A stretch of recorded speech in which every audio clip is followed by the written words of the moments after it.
Hundreds of patriots and citizens who believe and live by the U.S. Constitution gathered at the Tabernacle in St. George to honor the day in which the Founding Fathers ratified the rules into governing laws.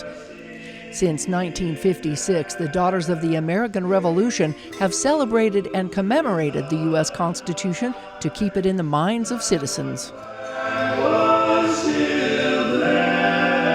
The Daughters of the American Revolution was very inspired to create Constitution Week 1956 and to keep it alive and keep it a celebratory way to honor the Constitution and to get people aware how important this document is. A prayer opened up the ceremony, followed by the Pledge of Allegiance.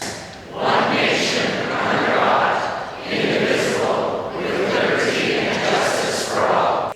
After reading a proclamation by Utah Governor Cox declaring Constitution Week, a proclamation by the city of St. George declared September 17th as Constitution Day.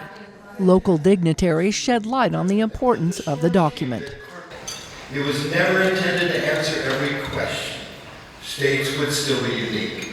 People, communities would still be unique, but bound together by a universal Constitution.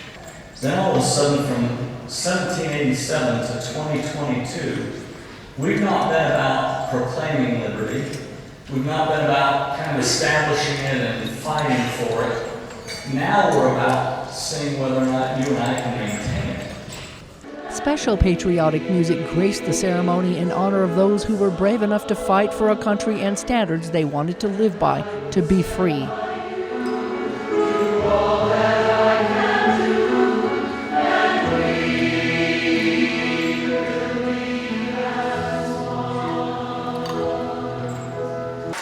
Then at the exact hour and day that the United States Constitution was signed and ratified into law, citizens of Washington County rang the bells of freedom as a way of showing their continued support.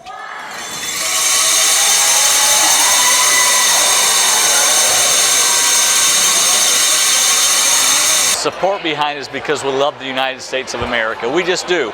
In Washington County, Utah, there's so many people who are patriotic, who love this land and want to give their all to this land. The program highlighted the Founding Fathers who were there on that day to lead the way, governing the principles of freedom for all American citizens. Our nation was without a president.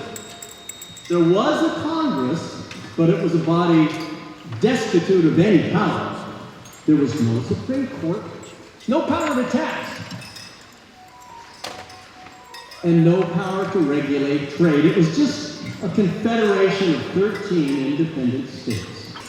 And now, the very independence we fought for totters to the foundation.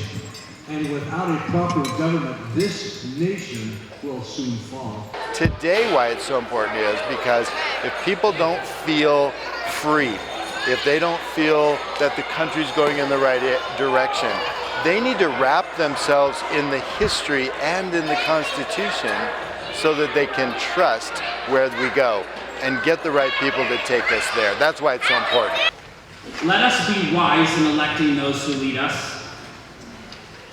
Let us select only those who understand and adhere to the principles of the Constitution.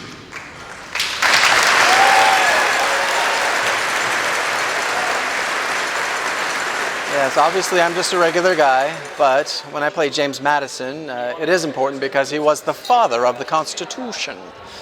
And the Constitution is the basic law of the land, and I feel like we obviously need to be reminded of that and abide by its principles.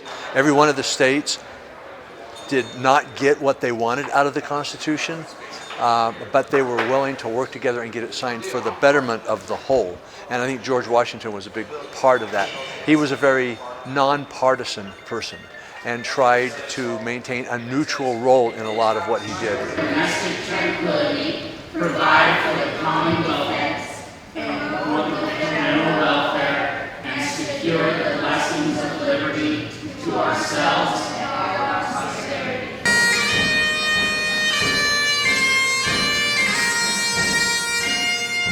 And we wanted to highlight the Founding Fathers and honor them, and the Constitution as the law of the land, the sacredness of it, the heavenly banner it is. James Madison.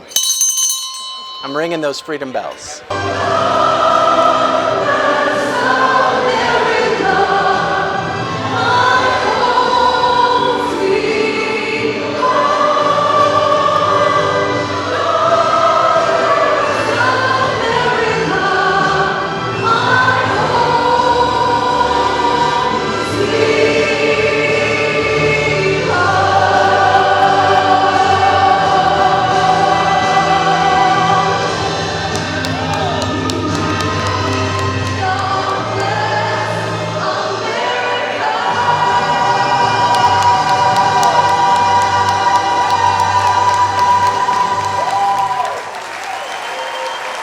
Melissa Anderson, Community Education News.